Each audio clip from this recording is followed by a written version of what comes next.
Il était une fois un lion qui vivait dans la jungle, mais qui ne se sentait pas heureux, malgré le fait d'être le roi des animaux. Il avait peur de tout et de tous. Il se cachait dans une grotte sombre et humide, où la lumière du soleil peinait à pénétrer. Sa grotte était pleine de toiles d'araignées et d'os, de ses rares proies. Le lion passait la majorité de son temps à dormir ou à se lamenter sur son sort. Ce lion n'avait pas toujours été ainsi. Lorsqu'il était petit, c'était un jeune lionceau joyeux et curieux qui jouait avec ses frères et suivait son père à travers la jungle. Son père était un lion fort et courageux qui protégeait sa famille et faisait face à toute menace.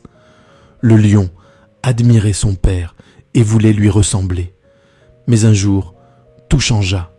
Le lion et son père sortirent chasser ensemble et tombèrent sur une meute de hyènes qui les attaqua sans pitié. Le père du lion combattit de toutes ses forces, mais ils étaient trop nombreux. Le lion vit comment les hyènes mordaient et déchiraient son père, tandis qu'il restait paralysé par la terreur.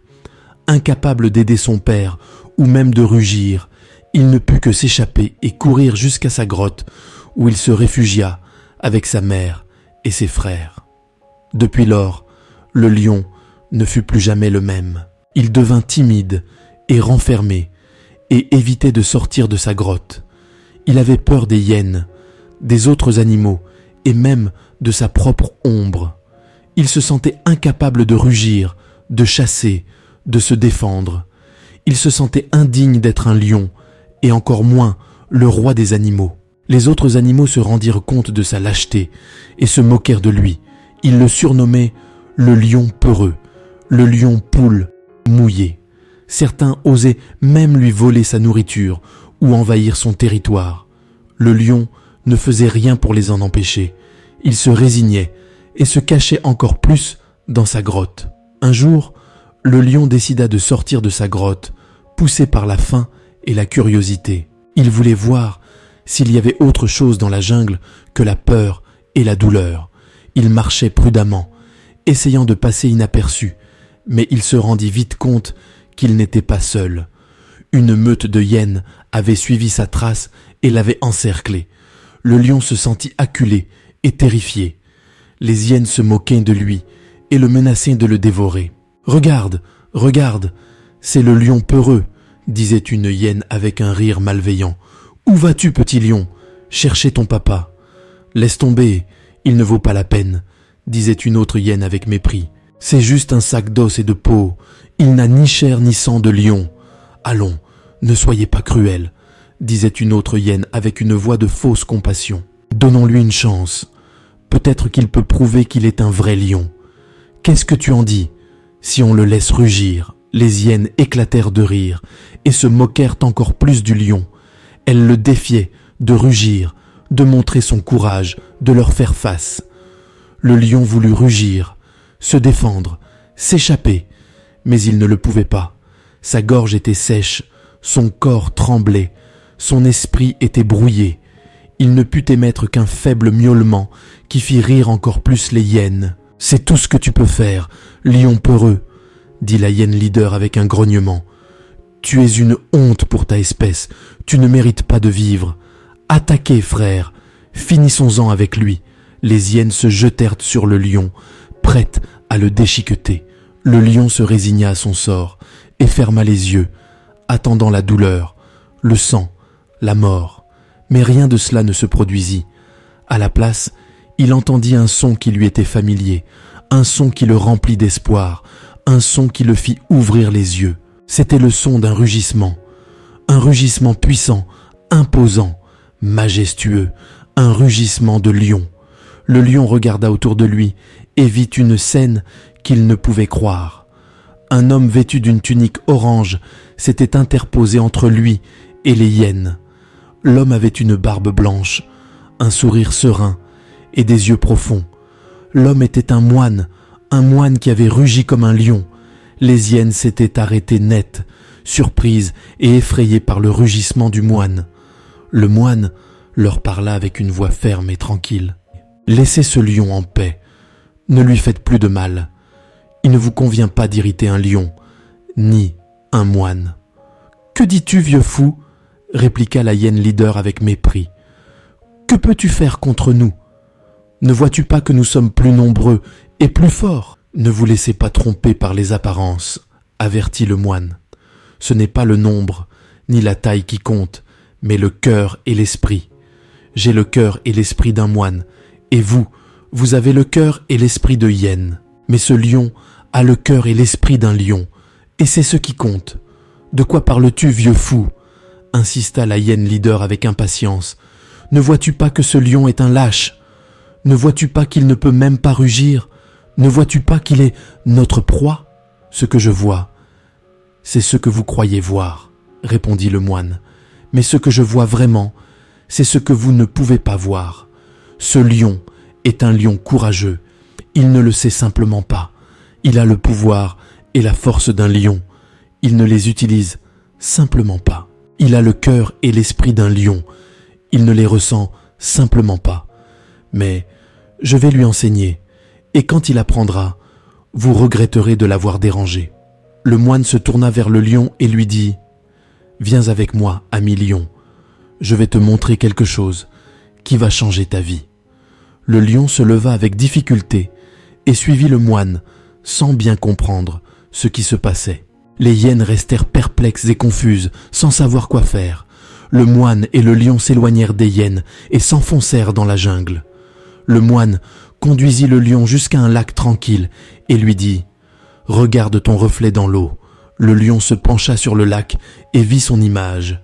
Il vit sa majestueuse crinière, ses dents acérées, ses puissantes griffes, son corps imposant.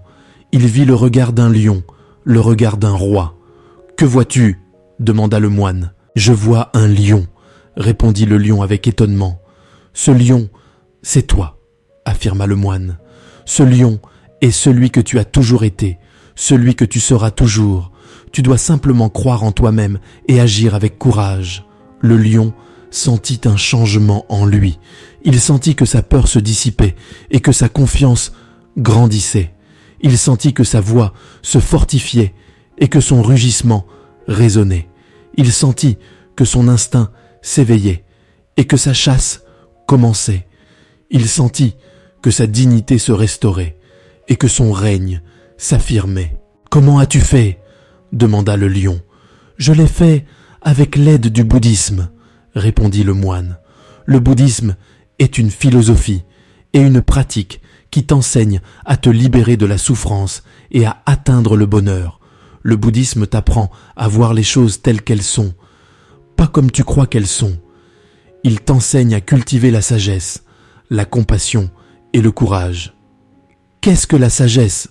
demanda le lion. « La sagesse est la capacité de comprendre la réalité telle qu'elle est, sans te tromper toi-même ou tromper les autres. C'est la capacité de discerner le vrai du faux, le bien du mal, l'utile de l'inutile. La sagesse est apprendre de tes expériences, de tes erreurs et de tes succès. Et la compassion, poursuivit le lion, la compassion est la capacité de ressentir la souffrance des autres et de vouloir l'alléger. C'est la capacité d'aimer les autres et de vouloir leur bien-être. La compassion est respecter les autres et ne pas leur faire de mal. « Qu'est-ce que le courage ?» interrogea le lion. « Le courage est la capacité de faire face à tes peurs et de les surmonter. C'est agir selon tes principes et les défendre. Le courage est assumer tes responsabilités et accomplir tes devoirs. Comment acquiert-on la sagesse, la compassion et le courage ?» demanda le lion. « Elle s'acquiert par la méditation, l'éthique et l'action, » expliqua le moine. « La méditation te permet de concentrer ton esprit, d'apaiser tes pensées négatives et de développer ta sagesse. L'éthique est suivre des normes de conduite qui te permettent de vivre en harmonie avec les autres et avec toi-même. L'action est mettre en pratique ta sagesse et ta compassion dans ta vie quotidienne. Et toi, es-tu un maître de tout cela ? demanda le lion. Non, je suis seulement un apprenti, répondit le moine. Mais j'ai appris assez pour le partager avec toi, et tu as le potentiel pour apprendre aussi.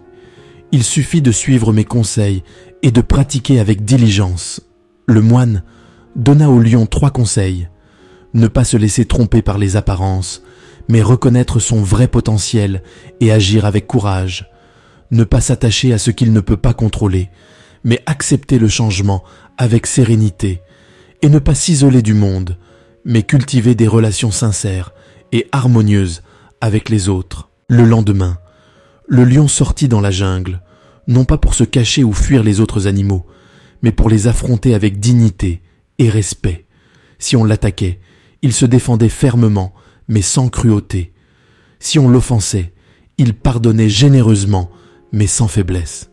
Si on avait besoin de lui, il aidait avec bienveillance, mais sans dépendance. Ainsi, il démontra qu'il était un lion, courageux, sage et compatissant. Ceci lui rendit sa place de roi des animaux, respecté et admiré par tous. Mais cela ne plut pas à tous, notamment aux hyènes qui cherchaient à se venger. Malgré leur tentative de l'attaquer à nouveau, le lion, armé de la sagesse, de la compassion et du courage enseignés par le moine, les vainquit, prouvant ainsi sa véritable nature de roi des animaux.